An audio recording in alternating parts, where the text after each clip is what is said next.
Now to a hugely surprising story from the world of popular fiction and literature. The reclusive author Harper Lee, whose novel To Kill a Mockingbird riveted readers 50 years ago and later moviegoers, will publish another novel. Jeffrey Brown tells the story. Word of Harper Lee's plans generated buzz throughout the literary world and for avid readers alike. The new book, Go Set A Watchman, is actually an old one. Lee wrote it in the 1950s, but on the advice of an editor, set it aside and turned to writing To Kill a Mockingbird. Published in 1960, that treasured classic about race and coming of age in Alabama in the 1930s won a Pulitzer Prize and would go on to sell some 40 million copies. You never really understand a person until you consider things from his point of view. It became an Oscar-winning film in 1962, starring Gregory Peck as Atticus Finch. The earlier manuscript was largely forgotten until, according to a statement released today, Lee's lawyer discovered it last fall. Set in the 1950s, it features Scout, a girl in Mockingbird but now a grown woman, returning home to Alabama to visit her father, Atticus.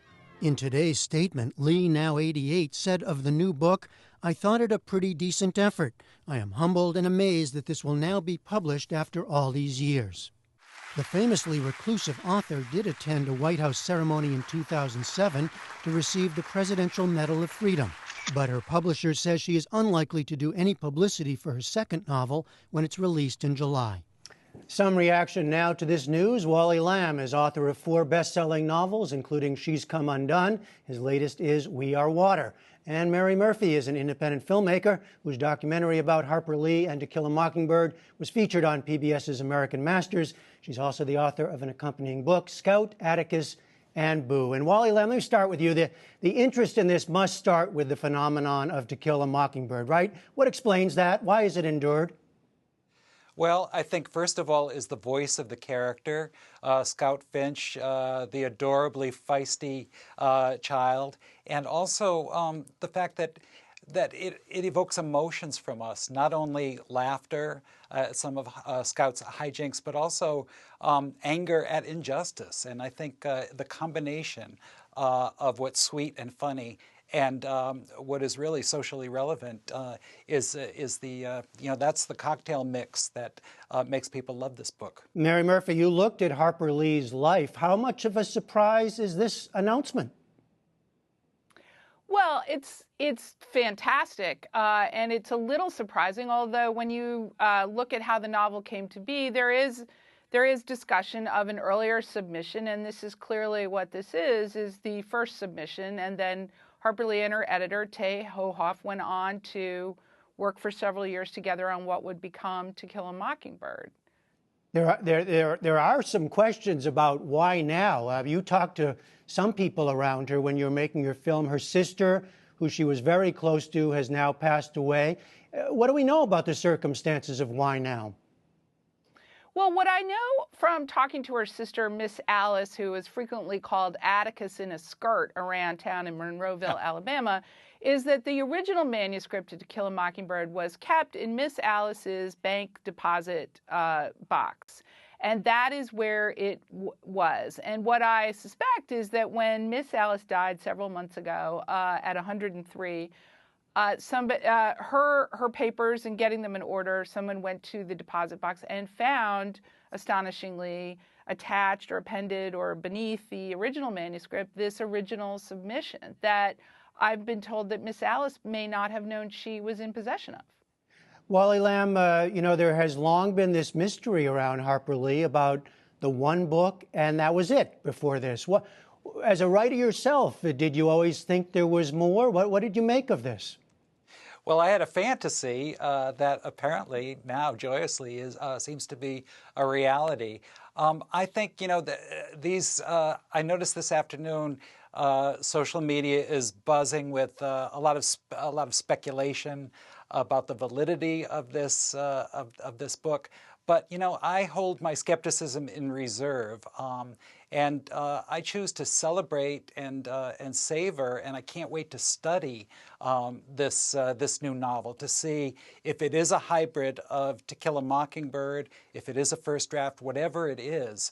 I think that's really reason to celebrate. Wally Lamb, what kind of influence did Mockingbird have for you? Well, you know, I started out as a high school English teacher, had no plans to become a writer, but it was teaching To Kill a Mockingbird year after year that I began to really get interested in her gift for the voice and also in the architecture of the novel.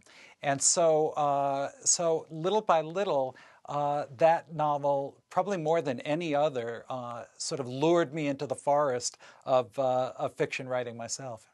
Mary Murphy, what did you conclude about why she never wrote another novel after Mockingbird?